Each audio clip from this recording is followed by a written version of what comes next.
Bismillahirrahmanirrahim. Assalamualaikum warahmatullahi wabarakatuh. Innal hamdalillah nahmaduhu wa nasta'inuhu wa nastaghfiruhu wa na'udzu billahi min shururi anfusina wa sayyiati a'malina. Man yahdihillahu fala mudilla lahu wa man yudlil fala hadiya lahu. Asyhadu an la ilaha illallah wahdahu la syarika lahu wa asyhadu anna Muhammadan 'abduhu wa rasuluh. Allahumma salli wa sallim ala nabiyyina Muhammad wa ala alihi wa ashabihi wa man sara ala nahjihi wa istanna bi sunnatihi ila yaumiddin. Amma ba'd. Ayyuhat talabatul kiram, alhamdulillah, puji syukur kita panjatkan kepada Allah Subhanahu wa taala. Allah masih memberikan kita kesempatan untuk bertatap muka di majelis ini, meskipun dengan keterbatasan. Alhamdulillah kita masih bisa melanjutkan kegiatan kita dalam menuntut ilmu agama. Pada pertemuan kali ini kita akan melanjutkan. Pada pertemuan sebelumnya kita telah membahas muqaddimah atau pendahuluan dalam fiqih. Jadi kita kemarin telah membahas beberapa pendahuluan dalam fiqih. Sekarang kita dalam pelajaran fiqih ya.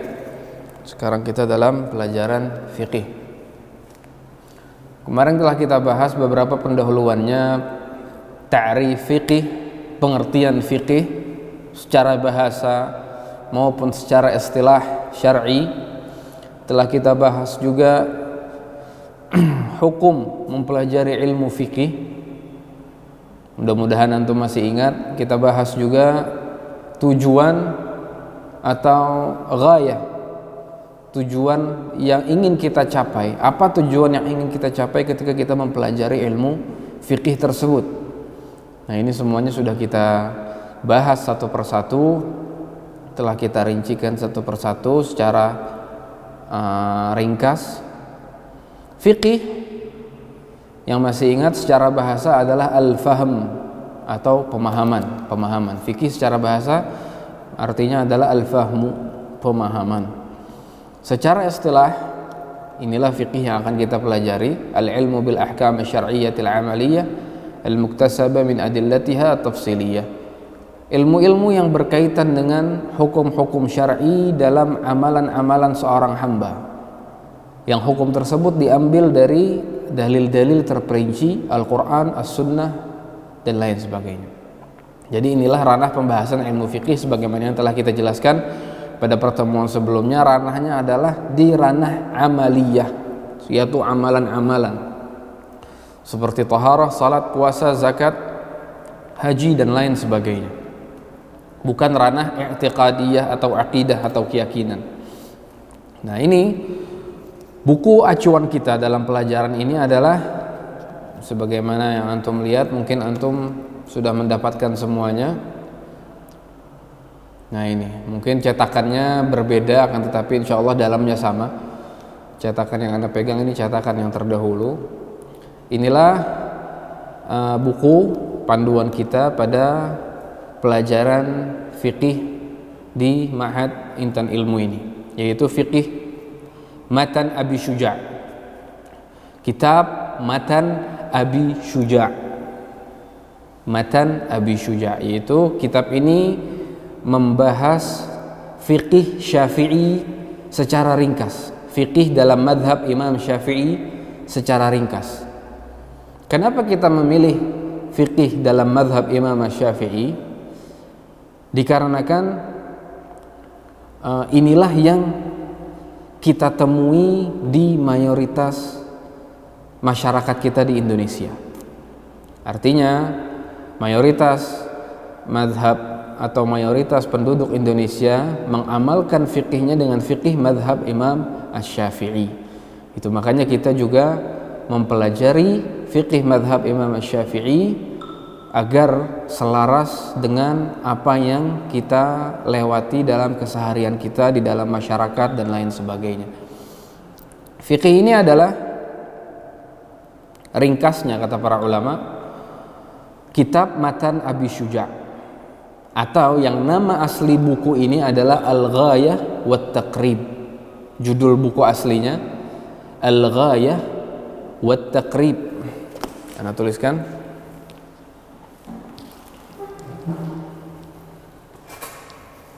Kitab Al-Ghayah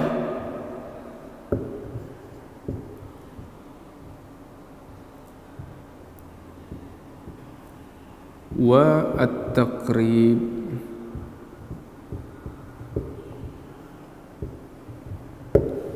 Nah, ini judul buku asli dari kitab tersebut. Atau sebagian juga ada yang menyebutnya dengan Ghayatul Ikhtisar. Judul aslinya adalah Ghayatul Ikhtisar.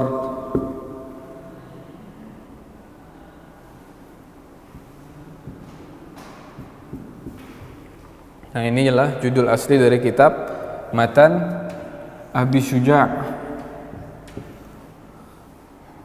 Yang mana yang masyhurnya, yang sering kita dengar, yaitu dengan Matan Abi Syuja'.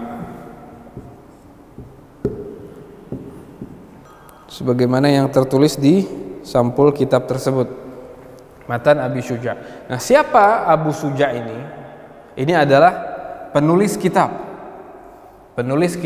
Al-Ghayah wat Taqrib, atau penulis kitab Ghayatul Ikhtisar, atau penulis kitab Matan Abi Syuja'.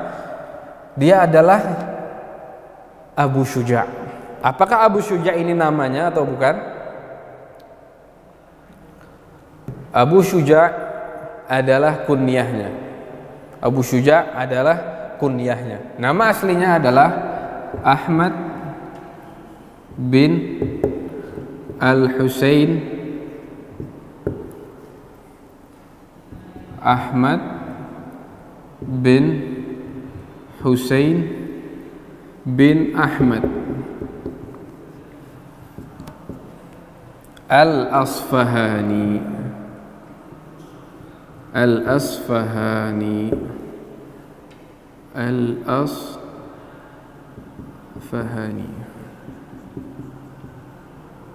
Ahmad bin Al-Husain bin Ahmad Al-Asfahani.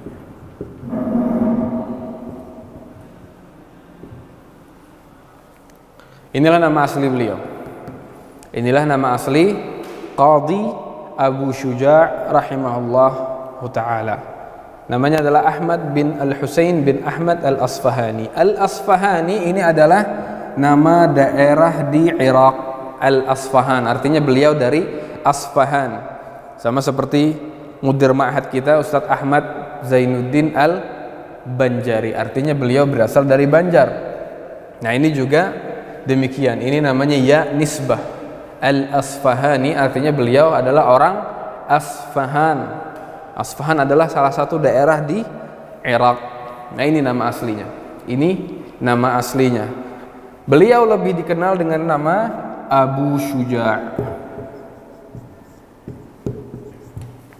Akhirnya masyhurlah nama kitab ini dengan kitab Matan Abi Syuja'.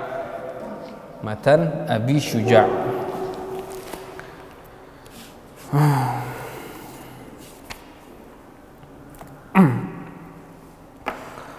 Nah, inilah nama asli beliau, dan ini adalah judul buku aslinya, akan tetapi lebih masyhur dengan nama ini, Matan Abi Syuja'. Kemudian yang mau mencatat silahkan dicatat, tidak masalah, atau dicatat nanti juga tidak masalah. Taib. Kita buka semuanya bukunya di halaman 19. Coba buka buku antum di halaman 19. Muqaddimah. Muqaddimah. Muqaddimah atau pembukaan. Ya, betul, halaman 19 di situ. Ya, Muqaddimah. Anda nggak tahu halamannya sama atau beda ini. Pokoknya kita mau baca yang muqaddimahnya. Muqaddimah ini kita mau baca. Ana minta antum coba baca dulu. Ana kasih waktu kurang lebih 1 menit untuk membaca muqaddimah ringkas. Muqaddimahnya ringkas. Di dalam sini muallif menyebutkan atau pengarang menyebutkan sebab penulisan dari kitab ini. Coba masing-masing dibaca dulu sendiri-sendiri, habis itu nanti akan kita bahas lebih lanjut. Silakan. Dari halaman 19 sampai halaman 20. Kita baca muqaddimah dari penulis. Muqaddimah dari penulis yaitu Al-Qadhi Abu Syuja'. Ini mencakup alasan beliau menulis kitab ini. Kata beliau, alhamdulillahi rabbil alamin wa sallallahu ala sayyidina Muhammad wa alihi at-tahirin wa sahabatihi ajma'in. Qala al-Qadhi Abu Syuja' Ahmad bin Al-Husain bin Ahmad Al-Asfahani rahimahullah. Sa'alani ba'du al-asdiqa'i hafizahumullahu ta'ala an a'mala mukhtasaran fil fiqh ala madhhab al-imam Syafi'i rahmatullahi ta'ala alayhi wa ridwanuh fi ghayat al-ikhtisari wa nihayat al-ijazi liyaqruba 'ala al-muta'allimi darsuhu wa yashulu 'ala al-mubtadi'i hifdhuhu wa an ukthira fihi min at-taqsimat وحصر الخصال فأجبته إلى ذلك طالبا للثواب راغبا إلى الله تعالى في التوفيق للصواب إنه على ما يشاء قدير وبعباده لطيف خبير. Ini adalah muqaddimah dari penulis yang artinya, kata penulis, segala puji bagi Allah Rabb semesta alam, semoga Allah selalu melimpahkan salawat kepada junjungan kita Nabi Muhammad beserta keluarga dan para sahabatnya. Al-Qadhi Abu Syuja' Ahmad bin Al-Husain bin Ahmad Al-Asfahani rahimahullah berkata. Ini ada kata Al-Qadhi. Di sini ada kata Al-Qadhi. Lihat antum, Al-Qadhi. Apa artinya Al-Qadhi? Al-Qadhi Abu Syuja'. Al-Qadhi artinya hakim. Al-Qadhi artinya hakim. Beliau adalah seorang hakim pada zamannya. Beliau ditunjuk oleh ulil amri di zaman beliau sebagai hakim, yaitu orang yang menyelesaikan permasalahan di antara orang-orang yang bertikai. Pada zaman dahulu seorang hakim haruslah yang memiliki ilmu yang tinggi. Tidak seperti zaman sekarang. Hakim haruslah memiliki ilmu agama yang tinggi agar bisa memutuskan mana yang benar, mana yang salah. Beliau disebut Al-Qadhi karena beliau memang sebagai hakim pada zamannya. Berkata Al-Qadhi Abu Syuja' Ahmad bin Al-Husain bin Ahmad Al-Asfahani, kemudian beliau sebutkan sebab penulisan kitab ini. Beberapa orang teman, semoga Allah menjaga mereka, teman beliau, memintaku untuk mengerjakan sebuah kitab ringkas tentang fikih madhab Imam Syafi'i.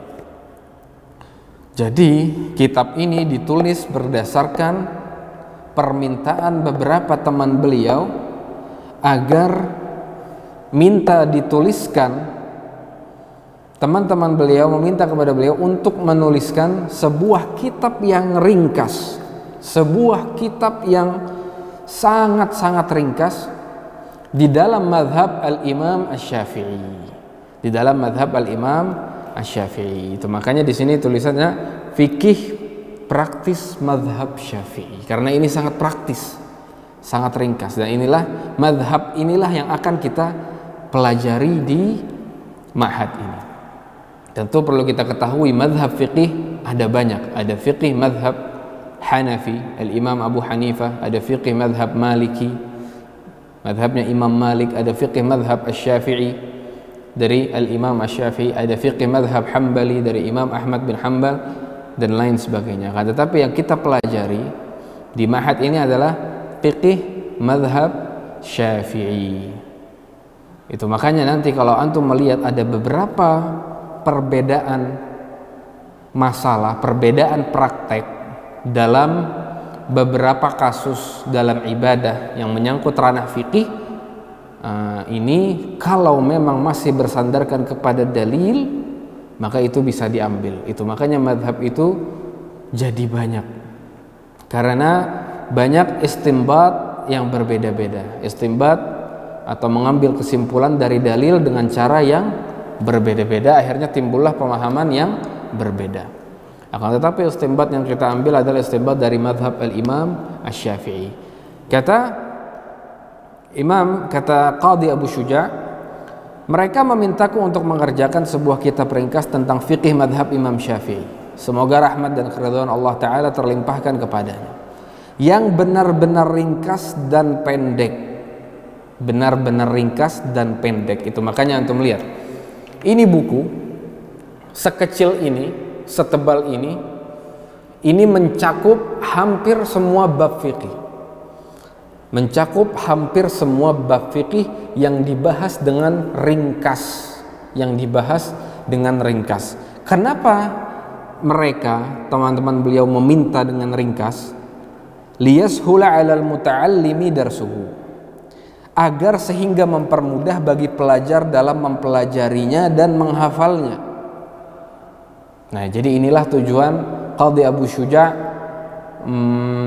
mengarang kitab ini dengan ringkas, agar orang-orang mudah memahaminya dan orang-orang mudah mengingatnya, mudah menghafalnya.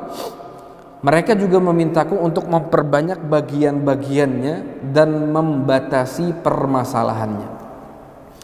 Maksudnya teman-teman dari Abu Syuja' ini meminta kepada Abu Syuja' agar menulis kitab yang diperbanyak pembagian-pembagian dan masalahnya dibatasi, artinya tidak diperluas.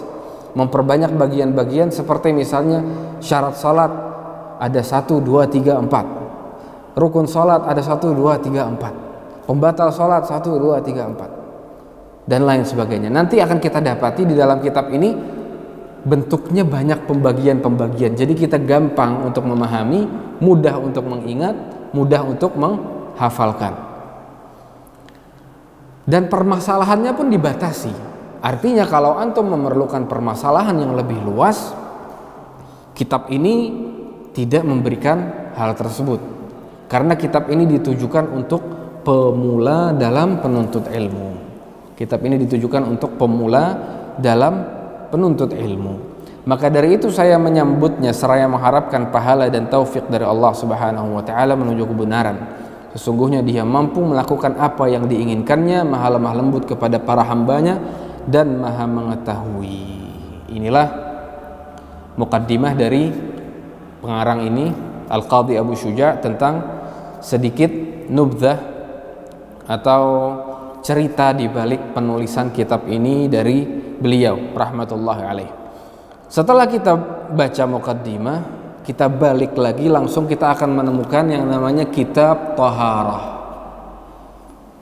Kita akan menemukan yang namanya kitab Thaharah. Dapat? Kitab Thaharah atau bersuci, jumhur ulama, kebanyakan para ulama selalu meletakkannya di depan. Kebanyakan para ulama selalu meletakkannya di depan. Kenapa bukan didahulukan kitab salat? Kenapa didahulukan kitab Thaharah? Padahal salat ini adalah rukun Islam yang paling agung setelah 2 kalimat syahadat. Padahal salat adalah tiangnya agama. Padahal salat adalah perkara yang pertama dihisab hari kiamat. Kenapa bukan salat yang didahulukan, malah kitab Thaharah atau bersuci? Alasannya adalah karena dalam salat tidaklah seseorang itu dikatakan salatnya benar sebelum dia bersuci dengan benar. Tidaklah seseorang dikatakan salatnya sah sebelum dia bersucinya juga sah. Artinya syarat sah salat itu adalah bersuci. Artinya bersuci dahulu difahami, barulah kita memahami salat dengan baik. Bagaimana kita akan salat dengan baik ketika pondasi awalnya, bersucinya, berwudunya, mandi wajibnya salah dalam mengerjakannya. Itu makanya kebanyakan para ulama meletakkan bab taharah di yang pertama. Setelahnya barulah kita masuk ke bab salat. Agar kita memahami dulu nih bagaimana cara bersuci yang benar sebelum kita salat. Jangan sampai kita salat tahu-taunya kita nggak paham cara bersucinya. Kita salatnya sudah benar, wudunya masih asal-asalan, akhirnya salatnya percuma. Salatnya tidak sah. Kita salatnya sudah hafal semua rukun salat dan lain sebagainya, tetapi wudunya kita tahu, wudunya kita belum menguasainya. Ditakutkan salat kita juga bermasalah. Itu makanya para ulama meletakkan bab taharah ini di pertama kali. Paling pertama dalam buku-buku fikih umumnya bab taharah. Umumnya bab taharah. Apa itu taharah? Apa itu taharah?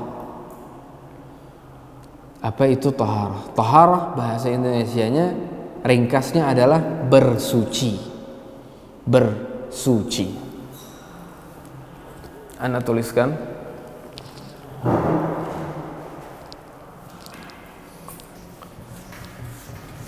Apa pengertian dari taharah? Sebagaimana kita jelaskan pada pertemuan sebelumnya, dalam mentarif atau mengartikan suatu kata dalam ilmu syar'i, biasanya ada istilah pengertian secara bahasa, ada pengertian secara syariat. Dari pertemuan sebelumnya kita jelaskan, ketika kita ingin mentarif atau mengartikan suatu istilah dalam ilmu syar'i, pasti ada di situ pengertian secara bahasa, ada pengertian secara syariat, ada pengertian secara bahasa, ada pengertian secara syariat. Adapun pengertian taharah atau bersuci secara bahasa atau lughah artinya bahasa. Pengertian taharah secara bahasa artinya maknanya adalah an-nadhafah. An-nadhafah. Apa itu an-nadhafah? An-nadhafah kebersihan.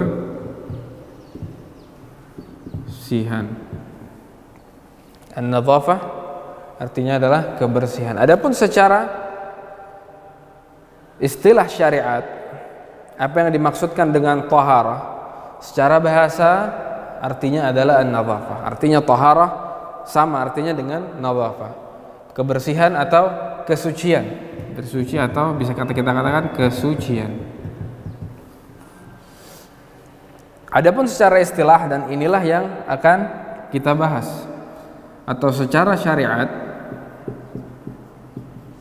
syara'an, makna taharah secara syariat irtifa'ul hadath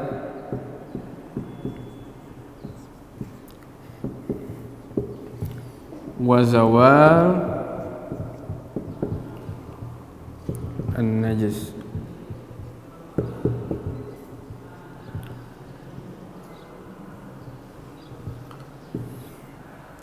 Secara syariat taharah maknanya ini.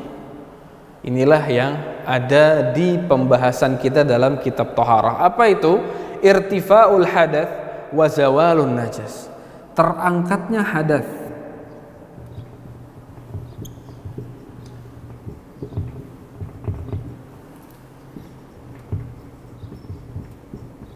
dan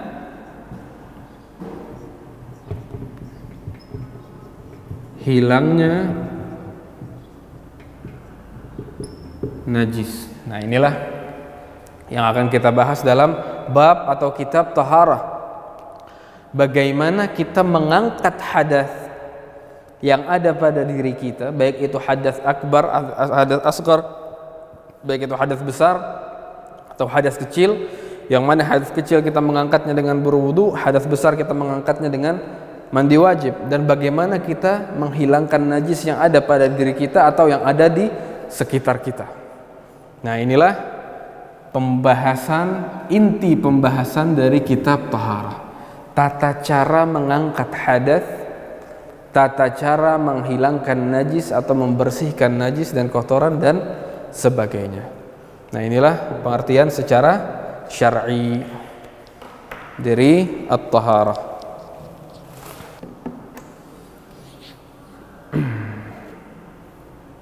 Tayyib ayuhat talabah. Nah, sekarang ketika kita mengetahui bahwasanya taharah secara bahasa itu adalah an-nadhafah, yaitu kebersihan, dan secara syariat itu adalah terangkatnya hadas dan hilangnya najis. Inilah pembahasan dari kitab taharah. Ketika kita melihat adab mengangkat hadas dan menghilangkan najis, sebenarnya apa perbedaan antara hadas dan najis? Apakah ada perbedaan antara hadas dan najis? Hadas ini adalah sifat, jadi dia tidak terlihat. Hadas ini adalah sifat untuk menjelaskan keadaan seseorang, apakah dia dalam keadaan berhadas atau tidak. Seseorang bisa dikatakan berhadas meskipun tidak ada najis yang ada pada dirinya. Akan tetapi najis ini adalah sesuatu yang mahsus, yang bisa kita lihat. Najis adalah sesuatu yang terasa, yang terlihat. Misalnya benda ini adalah benda najis, terlihat. Ya, ini dapat kita definisikan najis. Adapun hadas ini adalah sifat seseorang. Misalnya dia ketika bangun tidur, di dalam tidurnya, di malam harinya dia tidur sangat nyenyak, dia keluar bolak-balik kamar mandi untuk buang hajatnya, kemudian pagi-pagi dia ingin sholat subuh. Dia tidak bisa langsung sholat subuh sebelum mengangkat hadas yang ada pada dirinya. Dia tidak najis, akan tetapi dirinya berhadas. Itu makanya mengangkat hadasnya dengan berwudu. Nah, inilah perbedaan hadas dan najis. Hadas adalah sifat yang menjelaskan keadaan seseorang. Adapun najis dia adalah zat yang bisa dirasakan, yang bisa terlihat, seperti kotoran dan lain sebagainya. Itu adalah najis. Adapun hadas dia hanya sifat menjelaskan keadaan. Apakah dia sedang dalam keadaan berhadas atau tidak. Seseorang bisa berhadas meskipun tidak ada najis pada dirinya, akan tetapi keadaannya sedang berhadas. Itu secara singkat perbedaan antara hadas dan najis itu. Makanya taharah, dalam bab taharah kita diajarkan untuk cara bagaimana mengangkat hadas ini, cara bagaimana menghilangkan atau membersihkan najis. Itu dia ayuhat talabatul kiram. Itu makanya ini kitab at-taharah. Selanjutnya langsung saja kita masuk ke, kita sudah banyak terpotong waktu tadi karena kan sinyal yang putus-putus. Langsung kita masuk ke macam-macam air. Ini adalah pembahasan pertama dalam bab taharah di halaman 24. Pembahasan pertama dalam bab taharah di halaman 24. Halaman 24. Macam-macam air kita baca. Al-miyah allati yajuzu biha at-tathhir sab'u miyahin.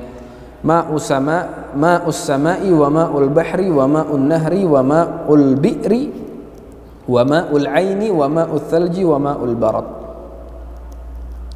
Kata penulis di sini, air yang boleh digunakan untuk bersuci itu ada 7. Air yang boleh kita gunakan untuk bersuci, untuk mengangkat hadas pada diri kita ada 7. Ada 7 macam air. Yang pertama adalah ma'us sama. Kalau secara literlek bahasa, ma artinya air, as-sama artinya hujan. As-sama artinya langit. Maksudnya air dari langit, yaitu air hujan. Ma'us sama, yaitu air hujan. Yang kedua adalah ma'ul bahr. atau air laut. Kemudian ma'un nahr, di sini bisa antum gunakan mufradatnya. Ketika antum melihat ada bahasa Arab dan di bawah ada terjemahannya, bisa antum gunakan untuk dihafalkan. Bisa antum lihat di sini ma'ul bahri. Al-bahr artinya laut, an-nahr artinya sungai, ma artinya air. Itu bisa antum ingat-ingat untuk menambah wawasan bahasa Arab antum dan bisa antum gunakan nanti di pesantren dalam kegiatan sehari-hari. Artinya dalam pelajaran apapun, meskipun bukan dalam pelajaran bahasa Arab, antum bisa menambah mufradat atau kosakata antum dalam bahasa Arab. Apapun ada kosakata baru dalam bahasa Arab, harusnya antum ingat-ingat dan antum pelajari, antum hafali agar bisa digunakan di kemudian hari. Jadi ada 7 macam air yang boleh digunakan untuk bersuci. Yang pertama air hujan, ma'us sama. Yang kedua adalah ma'ul bahar, air laut. Dalam air laut ini salah seorang sahabat pernah bertanya kepada Nabi Muhammad SAW, ya Rasulullah, kita sedang berada di tengah lautan, di atas kapal, dan kita hanya membawa sedikit persediaan minuman. Apabila kita bersuci dengan air yang kami bawa, air minuman yang kami bawa, maka kami pun akan kehausan, wahai Rasulullah. Apakah boleh kita berwudu dengan air laut? Kata para sahabat. Kata Nabi Muhammad SAW, huwa tahuru ma'uhu al-hillu maitatuhu. Air laut itu airnya suci lagi mensucikan. Artinya boleh digunakan untuk bersuci, boleh digunakan untuk mengangkat hadath. Al-hillu maitatuhu, dan halal bangkai-bangkainya. Kalau bangkai di luar hewan laut haram untuk dimakan, adapun bangkai hewan laut halal untuk dimakan. Kemudian yang ketiga adalah air sungai. Air sungai bisa kita gunakan untuk bersuci. Kemudian yang keempat ma'ul bi'r. Al-bi'ru artinya sumur. Air sumur bisa kita gunakan untuk bersuci. Kemudian ma'ul ain. Ain secara literalek bahasa artinya adalah mata. Al-ain itu artinya adalah mata. Akan tetapi kalau ain dinisbatkan kepada air, ma'ul ain, maka jadinya artinya adalah mata air. Air dari mata air yang biasa ada di pegunungan-pegunungan dan lain sebagainya, ini adalah air yang suci lagi mensucikan. Bisa digunakan untuk bersuci dan mengangkat hadath, ma'ul ain. Kemudian ma'uth thalji, air salju. Air salju juga bisa digunakan untuk bersuci. Dan yang terakhir adalah ma'ul barad, air dari embun. Air dari embun. Ketika kita kerucutkan macam-macam air di sini, kita simpulkan bahwa air ini ada 2 macam. Ada yang ada yang turun dari langit, dan ada yang keluar dari bumi. Adapun yang turun dari langit ada 3. Air hujan, air salju, dan air embun. Adapun yang keluar dari bumi ada 4. Air sumur, air laut, air sungai, dan yang terakhir adalah air mata air, ma'ul ain. Inilah 7 macam air yang dapat kita gunakan untuk bersuci. Kemudian di pembahasan selanjutnya ada thummal miyahu ala arba'ati aqsam, di halaman 24 masih. Kalau yang tadi 7 macam jenis air yang dapat kita gunakan untuk bersuci, setelahnya ini adalah 4 macam kedudukan air. 4 macam kedudukan air. 4 macam kedudukan air. Bukan jenis air.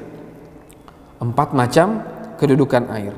Kata muallif di sini, tsummal miyahu ala arba'ati aqsam. Kemudian air itu ada dibagi menjadi 4. Air dibagi menjadi 4. Antum bisa tulis nanti di sini ada 1, 2, 3, 4. Soalnya di kitab tidak ada tulisannya. Di kitab tidak ada nomor urutnya. Antum tulis aja nanti nomornya 1, nomor 2 agar mudah untuk diingat, mudah untuk dipelajari. Adapun yang pertama, di antara pembagian dalam kedudukan air, yang pertama adalah tahirun mutahhirun ghairu makruhin wa huwal ma'ul mutlaq. Ada dari air ini ada yang jenisnya tahir mutahhir, yang suci, air yang suci dan mensucikan. Yang pertama ini adalah air yang suci dan mensucikan, ghairu makruh, serta tidak makruh untuk digunakan bersuci. Karena nanti akan kita baca ada juga air yang suci mensucikan namun makruh untuk digunakan. Yang pertama ini adalah airnya suci dan bisa mensucikan dan tidak makruh untuk digunakan. Air apa ini? Yaitu air mutlak. Apa itu air mutlak? Air mutlak adalah air yang tetap pada proses awal penciptaannya. Air yang tetap tidak berubah dari proses awal penciptaannya. Ini adalah air mutlak. Di antara contoh air mutlak adalah 7 macam air yang kita sebutkan tadi. Di antara contoh air mutlak adalah 7 macam air yang kita sebutkan tadi. Itu adalah air mutlak yang tidak berubah dari awal proses penciptaannya, tidak bercampur apapun, tidak terkena apapun, tidak ada tambahan apapun. Artinya itu dikatakan air yang mutlak. Inilah air yang suci, lagi mensucikan dan tidak makruh untuk digunakan untuk bersuci sebagai mengangkat hadath. Ini yang pertama. Dikasih nomor ya, dikasih nomor 1. Kemudian yang kedua adalah air suci dan mensucikan makruh. Yang kedua adalah tahirun mutahhirun makruhun. Airnya suci dan mensucikan, akan tetapi makruh untuk digunakan. Ketika kita gunakan ini untuk bersuci, untuk mengangkat hadath, dia sah, akan tetapi makruh untuk digunakan. Makruh untuk digunakan. Airnya suci, mensucikan, makruh untuk digunakan. Contohnya adalah al-ma'ul musyammas. Al-ma' al-musyammas. Apa itu al-ma' al-musyammas? Ada pengertiannya di bawah. Air suci dan mensucikan yang makruh. Jadi airnya suci dan bisa mensucikan, akan tetapi makruh untuk digunakan. Kalau yang pertama tadi airnya suci, mensucikan, tidak makruh untuk digunakan, yaitu air mutlak tadi, yang 7 macam, 7 jenis air yang kita sebutkan. Air laut, air hujan, air sungai dan lain sebagainya. Yang kedua ini airnya suci, mensucikan, akan tetapi ketika kita gunakan untuk bersuci, makruh isti'maluhu, makruh untuk menggunakannya. Contohnya adalah air musyammas. Air musyammas apa? Ada di catatan kaki di bawah. Di catatan kaki di bawah sini ada pengertian dari air musyammas, yaitu air yang dipanaskan dalam bejana logam dengan memakai panas matahari. Air musyammas yaitu ketika misalnya kita memiliki satu bejana, satu gentong air bejana yang terbuat dari logam, misalnya besi, tembaga, kuningan dan lain sebagainya. Untuk menampung air, airnya ini asalnya suci dan mensucikan. Misalnya asalnya adalah air hujan. Ketika air hujan yang tadinya suci mensucikan, yang tadinya dia adalah air mutlak dan bisa tidak makruh untuk digunakan bersuci, ketika kita tampung di dalam bejana logam, anggap gentong yang terbuat dari besi dan kemudian dipanaskan di bawah terik matahari. Misalnya antum punya bejana, punya gentong besi di belakang rumah, sinar matahari bisa menyinari dengan baik dan di dalamnya adalah bekas air hujan. Ketika sudah terpapar sinar matahari yang cukup lama, maka air ini makruh untuk digunakan bersuci. Meskipun sah bersucinya, akan tetapi makruh untuk digunakan. Kenapa demikian? Kata para ulama, air yang dipanaskan atau air musyammas ketika kita gunakan dapat menyebabkan beberapa penyakit kulit. Nah, dari sisi inilah kenapa para ulama menyimpulkan hukumnya itu makruh. Hukumnya itu makruh untuk digunakan meskipun sah kita bersuci dengan air musyammas. Nah, nanti ingat ya, ini pengertian air musyammas dan tadi juga adalah pengertian air mutlak. Kalau air mutlak adalah air yang tetap pada proses penciptaannya, tidak ada perubahan. Ini namanya air mutlak. Tidak ada perubahan, tidak ada tambahan. Air yang tetap pada proses penciptaannya. Adapun air musyammas, dia adalah air mutlak, akan tetapi ditampung di dalam bejana dari logam dan dipanaskan di dalam sinar matahari sehingga menjadi makruh untuk digunakan. Kenapa demikian? Karena bisa menimbulkan, kata para ulama, sebagian ulama menyebutkan karena bisa menimbulkan beberapa penyakit kulit. Inilah alasannya kenapa itu menjadi makruh. Adapun yang ketiga, jenis air atau kedudukan air yang ketiga adalah tahir ghairu mutahhir wa huwal ma'ul musta'mal wal mutaghayyir bima khalatahu minat tahirat. Tulis yang ketiga. Kedudukan air yang ketiga atau macam air yang ketiga adalah airnya suci akan tetapi ghair mutahhir. Tahir itu artinya suci, mutahhir artinya mensucikan. Airnya yang ketiga ini adalah airnya suci namun ghair mutahhir, namun tidak mensucikan. Airnya suci namun tidak bisa mensucikan. Artinya air ini tidak najis, suci, akan tetapi ketika kita gunakan untuk berwudu, mengangkat hadas, dia tidak bisa mensucikan, tidak bisa mengangkat hadas. Contohnya apa? Air musta'mal. Contohnya air musta'mal. Ustadz, apalagi ini air musta'mal? Banyak sekali istilah-istilahnya. Kita lihat ada penjelasan air musta'mal di bawah, di catatan kaki. Air musta'mal. Apa itu air musta'mal? Air musta'mal adalah air yang telah dipakai untuk menghilangkan hadas. Air bekas dipakai untuk menghilangkan hadas. Atau air bekas dipakai untuk berwudu. Air bekas dipakai untuk mandi wajib misalnya. Ketika antum berwudu dengan air, kemudian air bekas wudu antum tampung di dalam wadah. Dari wadah tersebut antum pakai lagi untuk berwudu, maka ini tidak bisa mensucikan. Karena ini adalah namanya air musta'mal. Air ini sudah dipakai untuk berwudu sebelumnya. Ini bekas air wudu sebelumnya, meskipun dia tidak najis, meskipun dia masih bersih. Kata sebagian para ulama, dia tidak mensucikan. Dia suci namun tidak mensucikan. Inilah namanya air musta'mal, air bekas pakaian bersuci. Bukan bekas pakaian mandi biasa, bekas dipakai untuk bersuci. Contoh mandi wajib atau berwudu dan lain sebagainya. Ini namanya air musta'mal. Atau bisa juga air ini suci namun tidak mensucikan. Kenapa? Karena air ini sudah bercampur sebagaimana yang tertulis di buku. Karena airnya sudah berubah dan bercampur dengan benda suci lainnya.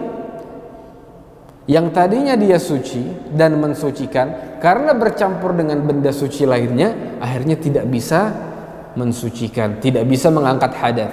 Contoh, air teh, air kopi, air susu, dan lain sebagainya. Zatnya suci, airnya suci, tidak ada najis, akan tetapi dia tidak bisa mengangkat hadas. Dia tidak bisa kita gunakan untuk bersuci, tidak bisa kita gunakan untuk berwudu.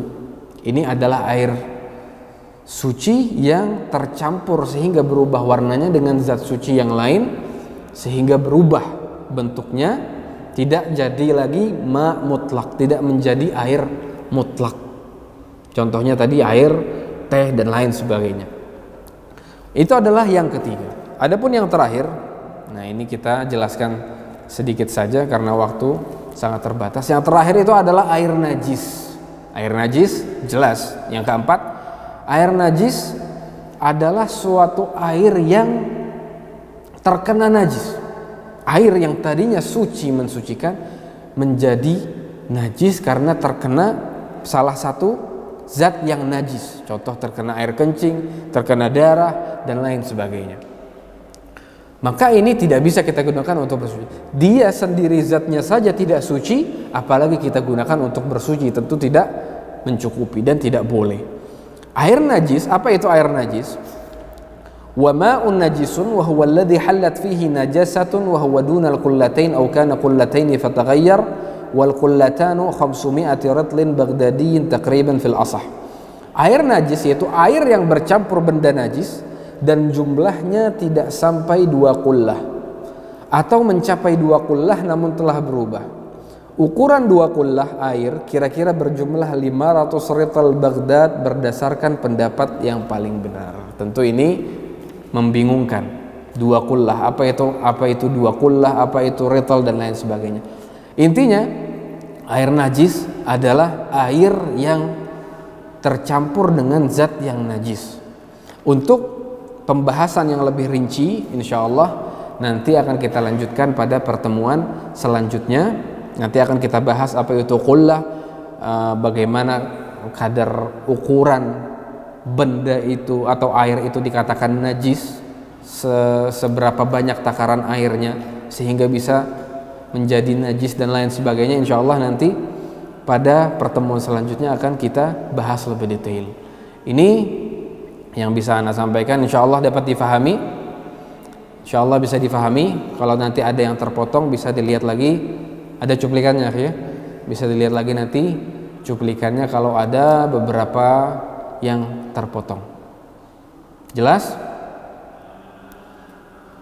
Jelas? Yang masih ada pertanyaan bisa diangkat tangannya. Kalau ada pertanyaan bisa diangkat tangannya. Mana? Nah, Fadhal. Muhammad Syamsi. Kalau air yang udah tercampur sama kaporit itu gimana, Ustaz? Apa? Air yang tercampur kaporit. Nanti insyaallah ini masuk pembahasan di pertemuan selanjutnya. Jadi Muhammad Syamsi bersabar dulu. Bersabar. Nah, ada yang lain. Nanti insyaallah kita bahas di pertemuan selanjutnya. Baik. Kalau tidak ada, Anda tutup dulu. Hadza wallahu a'lam wa sallallahu ala nabiyyina wasallam. Subhanakallahumma wa bihamdik asyhadu an la ilaha illa anta astaghfiruka wa atubu ilaik. Assalamualaikum warahmatullahi wabarakatuh.